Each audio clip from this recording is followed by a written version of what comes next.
Hello. Good morning. Nice to see all of you. I hope you are well. Today, we're in the middle of this series called Not for Nothing, looking at just this idea that this life we live and ourselves within it, it's not for nothing. And I'm going to let you know that you're going to hear a lot of scientific jargon at some points today. If that makes your eyes roll to the back of your head, sorry. But it's still going to happen. And here's why.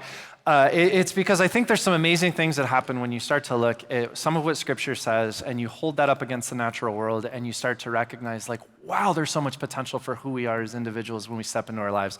And I just want to talk with you about some of that. So that's what's coming. Right now, though, let me tell you a story. Years ago, I was in my college classes studying theology. I was in this class, it was all about life. And not how to practically live your life, but what is this thing that we call life? Does it have a purpose? Does it have a point? All of that stuff. And then how does the world see that? And all these different things. I got this assignment. I was supposed to go walk through the streets of downtown Chicago, find 10 random people and interview them with these 5 questions that were all designed to see how they perceive and understand life. And so that was really awkward. People in Chicago are great at not talking to you. And so I was like, where do I go where somebody might actually want to talk and this might go okay? So I went to Borders bookstore, which is a lot like Barnes & Noble if you don't know what that is. And I went to the 3rd floor of a Borders bookstore and they had this coffee lounge up top and there's this guy up there and he's reading in one of the chairs. And I walked up to him and I said, hey, I'm awkward. Excuse me, sir, I'm in this class studying, theology. Can I ask you questions about just life and purpose real quick? I need it to write a paper. And he just looks up at me very calmly, says, yes, sure, and leans back in his chair. And I was like, wow, that was really nice. So I sit down and I ask him the first question. I sat across from him and I said, okay, first question is this. Does life have a point to it? Is there a purpose to this thing that we call life? And if so, what is it? Now, I'd asked a couple of people that up to this point. I mean, can you imagine a random person coming up and being like, what is the point of life? It's a big question. Most people would go, whoa, that was a way bigger question than I was anticipating. And they paused and they reflected and didn't always have an answer. This guy just exhales, leans back in his chair and begins to talk like he'd been waiting the entire week to just be asked this question. And it wasn't quick. He said this like he was just breathing out his own experience. And this is what he said. He said, life just happens. It just is. You're born, you grow, and the moment you stop growing, you start dying. Hopefully, you find a way to endure it so that you don't find yourself at the end of your life dying a miserable person. And I thought he was joking. Judging by some of your faces, you did too. You're waiting for the punchline. There isn't one. I looked at him and I thought he was joking. And so I said, oh, that's it? And he leans back further in his chair and looks at me and goes, that's it.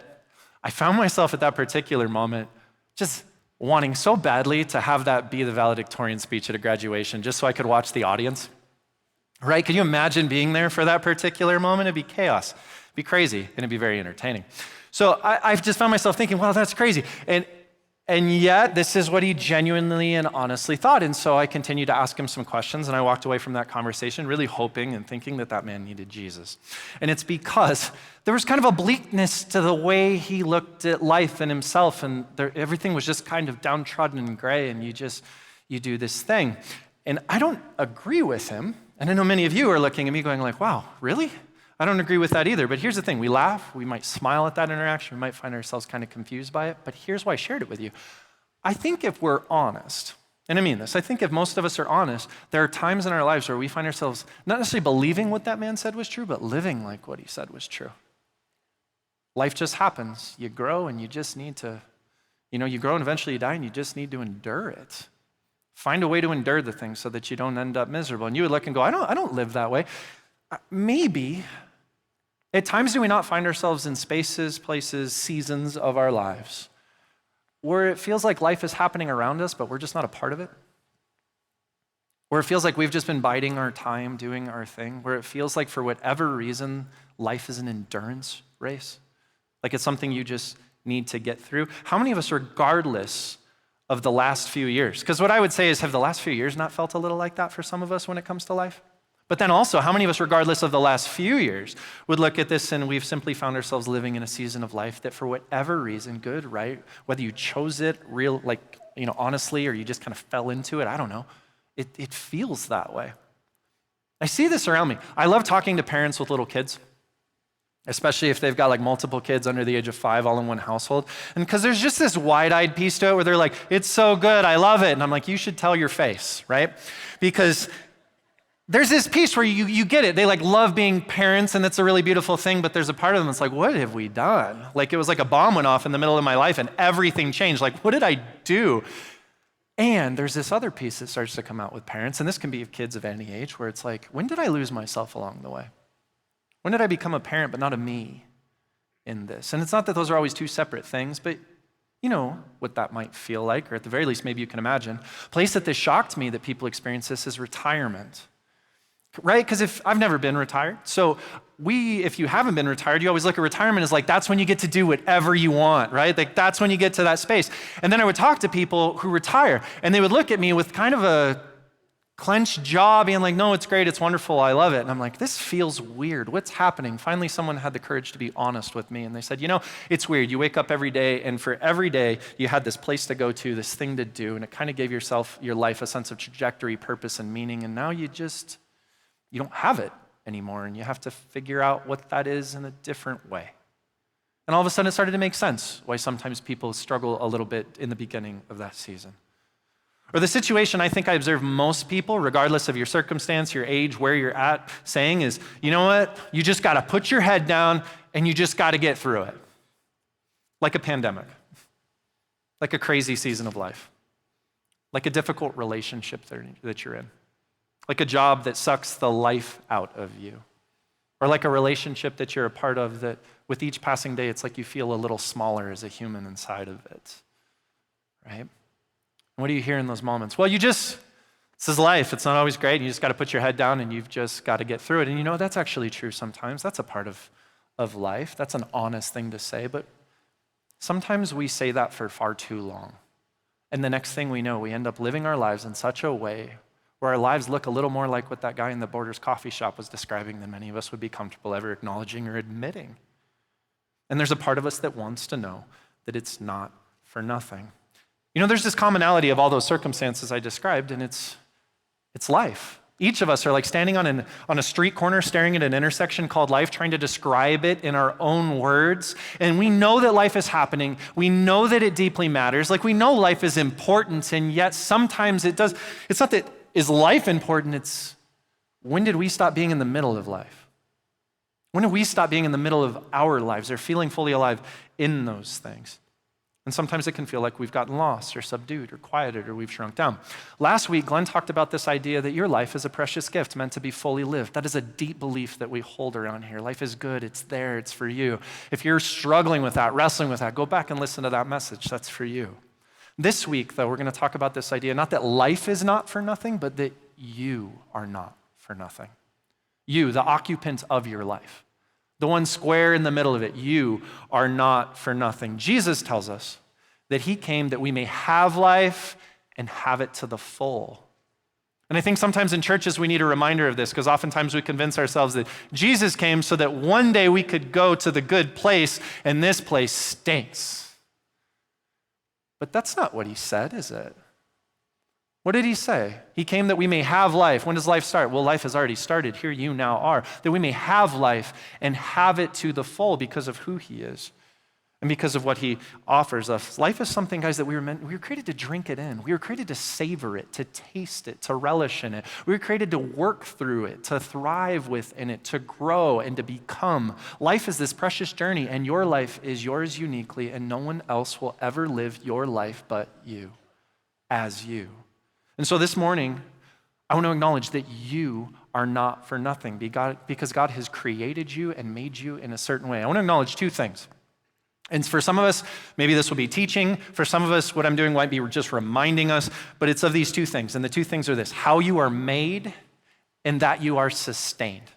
And if that doesn't make sense, I promise it will. And we're going to look at a lot of the natural world, and we're going to look at two passages out of the scriptures that highlight some of this. And here's why. It's because right now, this is more than just an intellectual exercise for each of us. Right now, each and every one of you sit here because you are square in the midst of your life. You are holding a precious gift in your hands. And it's not a thing that's outside of you. It's a thing that you stand squarely in the middle of. And I hope that you come to recognize that you are not for nothing as you step into it. So let's begin. And let's talk about how each of us are made. I want you to turn in your Bibles to Psalm 139. As you turn there, here's the first point for this morning. I'm only going to have two. The first is this: you are uniquely created. You are uniquely created. And I don't say that to you as a group of people. I say that to you as individuals in this room. You are uniquely created. Psalm 39 is right in the middle of your Bibles. It's right smack in the Old Testament, if you're unfamiliar with it. The book of Psalms is a collection of Hebrew poetry, right? Often sung or meditated upon, recited. That was this collection of Hebrew poetry, and I love it because what the Psalms can do is illustrate things about the human experience and about how God is and how we relate to him and how he interacts and relates with us, using metaphor and imagery, all the good things that poetry can do in ways that help us see it differently. Right? More than just like a textbook answer, it paints pictures. We get to see this in perhaps new ways. And so we'll get to see some of this today. This psalm was written by a guy named David. Now, for the sake of today, you don't need to know a ton about David. I don't need to give you a ton of history, but I do want you to know a couple of things, and it's generalized. It's this. I want you to know that David, in his life, he lived a very up and down and complicated but amazing life. David knows what it is to be the youngest, the smallest, the one that no one would have ever noticed and that would have often been overlooked. But he also knows what it is to be a king, to be at the top of something, to be a person that everybody else looked to and depended on. David knows what it is to be a leader. He also knows hard things. David knows what it is to lose a loved one, not just one, several. He knows grief.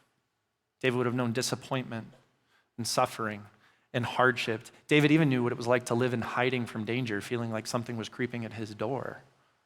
But David also knew what it was to live in peace, what it was to have victory, what it was to overcome something and stand on the other side of it. He knew these things. David knew what guilt felt like, what struggle felt like, and disappointment felt like. But he also knew grace and love and the goodness of God. Share all of this with you because I want you to see that David, he's like me. He's like you. He stood amidst the fullness of the complexity of all that life had to offer, and he experienced so much of it. And this is the person writing the psalm. It's in all of that complexity, just like me, just like you, just like our lives, that he writes the following words. Psalm 139, beginning at verse 13, says this. David speaking about God. For you formed my inward parts. You knitted me together in my mother's womb. I praise you, for I am fearfully and wonderfully made. Wonderful are your works. My soul knows it very well. My frame was not hidden from you when I was being made in secret, intricately woven in the depths of the earth. Your eyes saw my unformed substance. In your book were written, every one of them, the days that were formed for me, when as yet there was none of them. I want to walk back through this kind of verse by verse so that we catch what he's saying here. Verse 13, he says, for you formed my inward parts. The Old Testament, the original language of the Old Testament is actually Hebrew. And the Hebrew translation, if we were to translate this literally, would say, you made my kidneys, which would make for a really fun reading in churches, right? You made my kidneys. In the ancient Hebrew culture, they didn't have all of this understanding, modern understanding of the body the way we do. And so when they thought of the human consciousness, of what made you uniquely you, they thought of it to be somewhere in your guts, somewhere in your depths. You made my kidneys. Jeremiah makes this same reference as well. It's not just a one-off moment in the scriptures. What's being said here is that the deepest parts of who you really are, that God created those with intention and purpose. That the deepest parts of what make you, you, and I'm not talking about just in general as a human being, I mean you specifically, you. More than just physicality even, sure, your physical side, but also with soul and heart and passion and desire, the things that make you uniquely you, that he formed those things, formed with intention by God. God made you to be you. That is a profound message that I don't think we often think about. I know it seems really simple. God made you to be you. Verse 14 says, I am fearfully and wonderfully made. It's weird to think of God fearfully making us, isn't it? It's not as though God was standing there going like, I'm really nervous about this. I'm so scared and I made you. I don't know why I always imagine God with a wand making us. It's not how it is. But it's weird to think about all of that, right? That God was fearfully making us. Here's what it really means. It's not this sense of fear the way we would think of it. It's this sense of deep respect. There's a sense of reverence in this piece. When it says that you are fearfully made, it means that with reverence and respect and awe, God made you. That's a powerful thing to think about. I want you to think about anything that you care about that perhaps in your life you have created, right? And it could be anything for many of us. We all have like our different things. For me, sometimes the things that I create, I love to cook. And so sometimes I'll go about making a meal. And there's a sense of all these different things and energy and all this stuff that goes into it. And I care so much about it because it's all coming together for one beautiful thing at the very end. And then you'll make this, and with a sense of like respect, right? I'll serve it to somebody and be like, I want to bless you with this. And then they'll dump ketchup all over it and be like, get out, right? Not really. And if you ever go to my house and have a meal, you can dump ketchup on whatever you want. You're fine. But, right, there's this sense of like, I made this, and I love this, and there's a respect you have because you've put yourself into it, and it reflects something back about you. You are fearfully made. You're also wonderfully made. The word wonder, or wonderfully made in the Hebrew sense of the word, it's to actually distinguish. It's not just to be like, isn't that great? It's to distinguish and to set apart, to say that something is actually different, almost in a category and class all of its own in a wonderful kind of way. This is speaking to a beautiful kind of uniqueness. You, friends, are fearfully and wonderfully made. I want to ask you, when was the last time you stood in front of a mirror and you saw these deeper truths and what you saw there? Too often what happens is we stand in front of a mirror and we look at who we are, and maybe we even reflect on internally who we are. And all we see are the things we ought to be, should be, aren't yet, what we were last year that we're not now, or what someone else might think of us. And we forget that we are fearfully and wonderfully made. I wonder if we do this sometimes because we get confused over whose opinion actually matters most and we choose the wrong thing. I wonder if sometimes we do this because we've come to a mirror looking for the wrong thing when the truth that God has for us, the wonder, the beauty, the awe, the gift of it all is right there for us each and every time. This is for you, verse 14. But then the next verse 15, acknowledges that though we were hidden from this world, when we were being formed in our mother's womb, we were never hidden from God. In all of your intricacy, in all of it that makes you uniquely you, he sees it all, was a part of it all, is in and through it all. Then verse 16, goes on and it states, though having no form, we were given form, and that the form we now possess was for a reason. He says he looks and he saw all the days of our lives, all the things that were before us, and he had that in mind when he created us to be the unique creation that we actually are. What does this mean? It means that God formed you with intention and purpose, and he placed you in exactly the life that you would live with what you need to live it as you. Not as the perfect human being, not as the one everyone else wants you to be, as you, uniquely you, for you are fearfully and wonderfully made. You are purposeful, intricate, and specific. Why? Because of God. Because he created and made you this way. When's the last time your head popped off the pillow in the morning and you brought this to your day? What would it change? I think it would change a lot of things. You know, we see this in the natural world. We see this in our own human bodies. Your body is made up of cells, right? Most of us know this from just kind of an elementary science level. Your body is made up of cells. In fact, your body is made up of roughly estimated 37.2 trillion cells. 37.2 trillion cells within your body. And within each and every one of those 37.2 trillion cells contains DNA, individual DNA, which if you don't know what DNA is, it's formed in it's called a double helix. Just imagine a ladder, twist the ladder with lots of rungs growing up.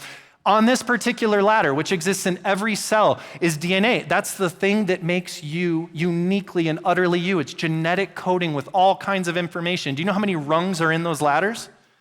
3 billion rungs in each ladder within every single cell that exists within your body. All that is telling your body, like a supercomputer and a 3D printer combined, how to renew, replicate, and recharge this thing by making more and more cells constantly so that you continue to be exactly the person that you are. Isn't that crazy? If you were to take a single strand of the DNA within you, your unique DNA, because here's the truth, the person sitting next to you, they don't have your DNA. There's some commonalities, but the truth is each of us have a unique set of DNA. Inside of every one of those cells, did I mention, in 37.2 trillion cells in your body. And if you were to look, no human being throughout the course of history has had what you now have coursing in you. You're it. The only exception to this is perhaps identical twins who tend to be DNA copies of one another. That's the only exception to the rule here for the most part. Every human being who has ever lived and will ever live has a uniqueness, a unique set of DNA that's built inside of them. If you took that DNA, just one single strand of that thing out of one single cell and you stretched it out, it would be 50 trillionths of an inch wide. Not very wide, but it would be 6 feet long. If you took all the DNA that's contained within a human body and you stretched it out end to end, it would measure twice the diameter of the entire solar system. That's huge, friends. It equals 80 billion miles of genetic coding. It would reach from the earth to the sun and back again 4 times. And this will date me, but in your body, your DNA contains more organized information than an entire set of encyclopedias. Some of you are like, what is an encyclopedia? Ask your parents. And that approximates to roughly 44 million words. That's all in you. That's what's in you right now. In each and every single cell that occupies you is all the things that make you exactly you, the intricacy, the detail compressed into this thing that is you. That's powerful. I mean, I'm filled with wonder just looking at all of that and thinking of that. Your body, your DNA contains all of that information and is constantly processing that in such a way that you continue to be you. Renewed, recycled, all of that stuff, cell after cell, moment after moment. He formed you with purpose and intention so that only you would be the you that lives the life that only you will live. You are fearfully and wonderfully made. That's what's staring you in the face every day when you look in the mirror. That's what's occupying your chair. It's you right now. That's just the physical side. There's also soul. There's so much we could talk about, and I would keep you here all day. Friends, you are uniquely created, and I want you to know it. That brings me to the second thing here today. Second point for the morning is this: you are uniquely sustained. I know we don't think about it this way very often. It's kind of interesting. You are uniquely sustained. You know, the book of Colossians, chapter 1 is what I'm trying to say here. In the book of Colossians, it's found in the New Testament. It's written by Paul. In the first chapter of Colossians, Paul writes these words, beginning at verse 16. I love this. These are some of my favorite verses in the Bible. For by him all, and it's speaking of Christ, by the way, for by him all things were created, in heaven and on earth, visible and invisible. Whether thrones or dominions or rulers or authorities, all things were created through him and for him. And he is before all things, and then here's my favorite part. And in him, in Christ, all things hold together. In him, all things hold together. And I want to focus on that last part, all things hold together. You see, the reason this is really significant, because a lot of times we're like, God created me with purpose and intention. I get that. Like he knitted me together in my mother's womb. Like I was made to be fearfully and wonderfully made. And then I started my life and this whole train wreck began and all that is lost. No. In him, all things hold together. There's something really special, really important here. You see, it's not just that we were created and set in motion and then God pushed us out to sea like a Viking funeral. Right? We were created, we were set in motion, and then Christ said, I'm going to stay with this, and he has been holding each and every part of what makes you you together as you have navigated your life, which means he is in this with you through this. When we think of the phrase hold all things together, I bet you we think of things, if you're like me, like glue or adhesive, duct tape, right? Because when I go, man, I got to hold it all together, what I'm referring to is there's a bunch of stuff that's like coming apart, and I need something that's going to hold it all together. I just put my Christmas tree away like 2 weeks ago. I have a plastic tree that goes back into a box. And every year, I don't know how your tree works, but we get it out of the box and then I go to put it back in and I'm like, how did this tree fit in this box? And then I'm bear hugging the thing and bending it and wrestling it back into the box and it makes you itchy for like a year. I don't understand what's happening with it. And then in the end, it still doesn't fit in the box. And so I do this thing where I like compress it in, bear hug it, and then I sit on the box and then I hug the box and I yell, Amber, I need your help. That's my wife. She comes in with duct tape and just starts taping the box as fast as she can so that we can hold it there so that it can live in the garage for another 12 months. And then it broke, all the tape broke, and I had to do the whole thing again because it doesn't want to hold together, and I need stronger tape so that all things can be held together. That's how I think of it. I know, maybe not you, just me. I think of it that way. This isn't the Greek understanding. The New Testament was written in the original language of Greek. And when they write this idea, all things held together, it's actually with order and purpose. It conveys the idea that everything is beautifully put in its right place in a way that you can trust it. It's not a box bursting at the seams. It's not that you're a hot mess who needed duct tape. Friends, some of you just need to hear me say this. You are not duct taped when it comes to who you are in your life. You're not held together with duct tape and glue. You are formed sustained, held together by Christ himself in this powerful kind of way. You know, when we observe our world, anything that has physical substance we call matter. Again, we learned most of this probably in elementary school, so if you've forgotten. Anything that's physical substance we refer to from scientific basis as matter. And matter is made up of these building blocks, right? These building blocks are called atoms. Atoms essentially are the building blocks that form all of matter. And that has been just what we have taught and known and understood for a very, very long time. So you, your chair, this room, all made up of what? Atoms, right? Well, here's the crazy thing about atoms, since they're the building blocks that even you are made up of. Do you know that if you were able to freeze an atom and look at it as a static thing, atoms are 99.99999 and so on % empty space. You're barely even here. You think about that? Atoms are 99.99999 and so on % empty space. There's these protons and neutrons in the center of this. There's electrons that are swirling around within the atom, but the bulk of the thing itself is basically empty space. And yet, here you sit upon your chair, trusting the full weight of it, when it's the same thing. Sitting upon that thing, trusting it to stay together, to hold you. When they look at this, what they found is that the reason we don't experience atoms as empty space, and the reason they're kind of not when you actually look at how they work, is those electrons in there are moving so quickly that they form what's called electron clouds. The best way to think of that is to think of a swarm of bees, right? A bee is a very small thing, but when you look at an entire swarm with all that energy and movement, if you were to press pause and just freeze the swarm, it'd be mostly empty air, but that's not what you see and it's not what you experience. It's like a dark cloud moving towards you. The same is happening with electrons within an atom to the degree that all of that energy is harnessed. All of that energy is contained, specific, and forced into space in a way that you remain uniquely you, the chair remains uniquely the chair, and you're fine with all of it. We look around and we're like, it's just life, and yet everything is moving. Everything is in motion. Everything has a kind of energy that's humming and buzzing within this thing. All of it. Well, there's a group of people that historically have wanted to say, well, man, if I could just figure out the smallest of pieces, then I could understand what this whole thing is and how the whole thing works. And so they've said, how do you split an atom? All right? This is theoretical physicists or subatomic particles and all of that stuff. And so they said, maybe if we could split an atom, we could find two smaller components. And if we could split that, we could find smaller components. And if we got to the smallest thing, we'd understand how this whole thing works. This thing we call life, me, you, all of it, and what it's built on and out of. And so the idea was you'd be able to stack all the blocks up. Well, they've split it and they've split it and they've split it. We have gotten very, very ridiculously small. And you know what they found once you got down to the smallest of levels here? Is that the world doesn't actually stack like blocks the way that we think it does. The world isn't this clean, ordered, static, structured thing the way that we think it is. Do you know some of those particles will just disappear out of existence at times and go someplace? And then reappear? Where did they go? Nobody knows. We don't understand. Sometimes it will disappear and then reappear in a different place without traveling the space between. How does that work? Did your head just explode? It should have. We don't understand that. It doesn't make any sense, and yet it's observable. It happens. Sometimes you can split a particle, and you can actually have one part of the particle be in a completely different location than another part, and you can alter how this one works, and the other one will begin to work the exact same way, despite the fact that nobody messed with it.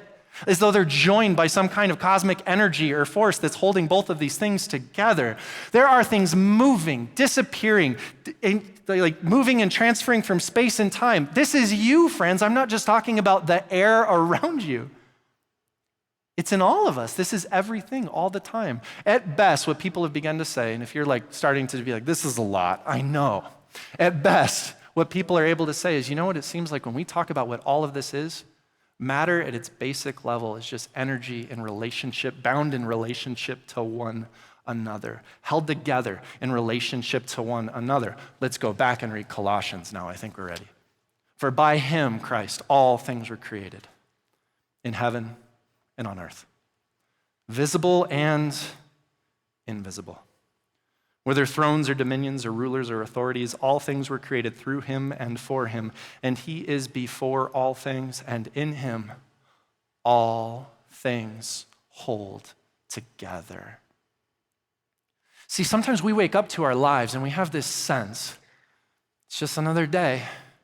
And you don't recognize the fact that you're like a living, breathing, walking miracle filled with all that complexity. All of that goodness that makes you uniquely you so that only you will live the life that you were created to live. But even beyond that, we forget that when we step out into that life, that Christ is holding us, sustaining us, literally from an atomic level, guys, literally from a theoretical subparticle level. You are bound as you because God has things he wants to do in this world and in your life through you that only you will do, and he created you to be able to do it. Your life has purpose and meaning and intention. And I just have to wonder what would happen if we woke up like that? What would happen if we actually brought that to our lives and our relationships and the people we care about most? What would happen if we stepped into our life in a different way? Friends, do you see? You are not for nothing. This isn't me overinflating you. This is me acknowledging God. Your life has purpose, meaning, and you were created to live it. You are not for nothing. So now let's go back to the beginning of the message today with that man in the bookstore, right? And he looks at me and he says, this is life. Just is. Just happens. Right? You're born and you grow, and the moment you stop growing, you die. And hopefully you find a way to endure the whole thing so that you don't end your life as a miserable person. Let's go back to that moment, that quote. Here's the truth. You can live that way if you want to.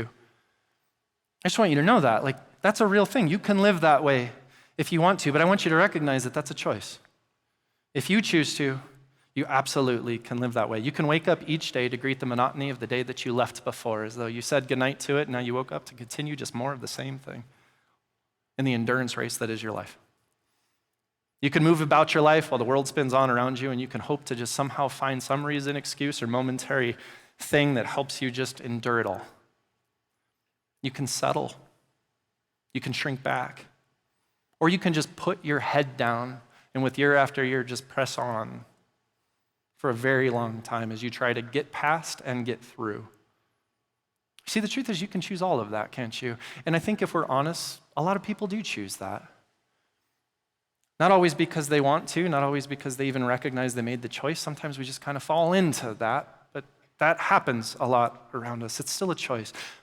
But I also want you to know this. You can choose that, but you don't have to. You know how powerful the thing that is? You don't actually have to choose that. There's another choice in there. Instead of life just happening, you can choose to put your faith in a God who gives life to you as a precious gift that's meant to be fully lived, and it's there, and it's for you, just like it is for all of us, because he's big enough to hold all that complexity. You can wake up each day as someone not who must endure the events of the day, but rather someone who is fearfully and wonderfully made, who is built with uniqueness and strengths and skill sets and experiences and a past and all kinds of things we've learned and things we've unlearned along the way, so that you could be exactly the person who sits in the middle of your existence that is right here and right now to step into whatever the next phase, moment, second of this life that you hold actually is. And you can cherish all that and hold that and step into it. And you know what else you can choose to know? You can choose to know that Christ is in it with you. And not just like a casual observer through, a telescope being like, look at you go. No, he's holding it all together. Holding you exactly to be you. And you'd be like, even my flaws? And I'd be like, apparently your flaws aren't just drifting off into some other dimension. They're with you. Christ is holding it all together. You are exactly the person you need to be right now to step into whatever it is that Christ has in front of you. And you can live out of that, and it will dramatically change the way you engage your life. And there's a part that's amazing to me where I'm like, this has been there all along. How old is this book of the Bible we're reading? How old are some of these understandings of things? Sometimes we just need a reminder. Sometimes we just forget. You are not for nothing. Now here's the thing, I could end right here. But here's my belief. If some of you guys were like, wow, that was really interesting, and then you'll go, and we'll all just step back into life as we were living it previously. So I want to ask you a question that I would actually love for you to wrestle with. It's a big question. It's about as big as the one that I asked the gentleman in Borders, but I want to trust you with it, and it's this. What do you uniquely want to bring to your life? What I'm not saying is, what must your life be, and where does it need to go, and all of these go write the script for yourself. That's not what I'm saying. The life that you're living right now, if nothing changed, tomorrow you woke up and simply stepped into the life that's already there for you. I just want you to wrestle with this question. What is there out of how God has uniquely made you out of that fearfully, wonderfully made creation, who will be sustained through that thing. What do you uniquely want to bring to your life? Wrestle with it. What skills, what strengths, what talents, what abilities, what experiences, what understandings, what compassion, what empathy, what joy, what do you uniquely want to bring to your life? Let me say this, if you work in a job or you go to school and so you're studying and you're writing papers, and either way, either of those two things are that you go somewhere for like 8 hours of time so that you can check a box that says I worked a full day and get a paycheck, and that's all that thing is to you now. I'm not saying it needs to give you purpose or complete you or any of these things. I'm saying you're loaded with purpose and intention. What would you want to bring to it? What goodness is there that you want to bring to it? Is there a love for people? Your job doesn't have to change for you to love the people in it. Do you know that? Some of you are like, well, some people need to change if I'm going to love the people in it. I get it, but also, does God not call us to love the people who are easy to love and difficult to love? Are we supposed to parse that out, or do we just bring the love we have to wherever it is we go? Is it a passion for excellence? Is there some part of you that just brings this uniquely to that thing? Is it a sense of fun? I can't tell you how important a sense of fun is into workplaces and things that help us all breathe and move together and engage. Is it a unique perspective or skill set or gifting that you have simply because you're you? You're the only one like you that shows up to work, the only one that's lived in your shoes? Don't just endure life, guys. Bring who you are to your life because God created you to do it and is holding you together through it. Or for the parents in the room that perhaps have gotten lost along the way and you're going, man, I feel like I'm on autopilot trying to keep a kid alive and fed and everybody doing all the things and I've lost myself. First, can we just acknowledge it is normal to feel that way sometimes? If you could talk to every parent in this room, they would be like, yeah, yes, me too at some point or another. But can you also remember that there's uniqueness to who you are? God made you with specific desires, intentions, all these things that we've been talking about. And you don't need to be the perfect parent. Like you can put down the magazine and the image that you're holding yourself up to. You just need to be the person God created you to be because you're the right person to uniquely love the kid that you have. What is that? What do you bring to that? What energy would you like to show up to in that capacity? And also if that's you, and this is true for all of us that have just settled into one role and feel like we are in that box now, no matter what your life looks like, for all of us, may you also remember that you are a parent or a friend or a spouse or a student or a teammate, whatever, all those different roles we play. You are all of those things, and all of those are containers, so to speak, all those environments where you can bring the best of what God has made you, the best of how he has shaped you as he sustains you to it. There's opportunity all around us. There's life waiting to be expanded because you brought something amazing to it, because that's how God has made you. Friends, in lieu of what sometimes the world around us can feel like, it can sometimes feel like a complicated and frustrating world, and even at this moment can have us looking at our lives and going like, I don't want to get my hopes up, or I don't want to get excited about something, or I don't want to make plans because what if it's all for nothing? And you can almost feel like who you are within your own life feels on hold.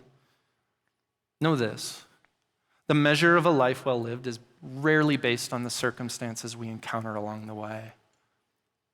It's a part of life, but it's not based on that. The measure of a life well lived is choosing to bring the best of who we are to the lives we were given, regardless of our circumstance. It's the gift that you get to give away regardless of what the world gives to you. It is choosing with each day to simply rise to your own occasion and to step into the life that only you will ever live. It's a powerful thing. The good news is if you feel like for whatever reason you've lost it along the way, you haven't. You couldn't. There's not a displaced atom upon you. He's holding it all together. It's still there. It's still in you. The question is, will you pause to reflect upon that? Will you make the choice to bring that to your world? Will you embrace life as the unique creature that is you in a way that displays the mastery and the artistry and the intention and the purpose and the goodness and the glory of the God who made you? That's life. If you're sitting here today and you're wondering, is my life for nothing? I would just love to tell you, well, absolutely not. Not only is your life not for nothing, friends, there's good news, and it's this: you are not for nothing. And I am excited to see what each and every one of us continue to step into as we navigate through the coming year. Let's pray. God, we love you. We trust you. You are so complicated. And I mean that in a really beautiful way, Lord. You make things with such intricacy and complexity, Lord. We marvel at your wonder. And I pray that you would open our eyes and our hearts to see ourselves that way, Lord. That we would see the potential you've placed within us and see your partnership in this life, God, and help us just to have our eyes opened, our hearts open to the opportunity in front of us to bring life to our life, God. I don't know what it'll look like, and I'm sure it's different for each person here. Give us wisdom, give us guidance, give us friends and people to come alongside and cheer us on and share story and help urge us forward. But above all, Lord, I pray for each and every person here. May we each know what it is to live a very full and beautiful life as the precious gift that you've given. We love you. We praise you. In Jesus' name, amen.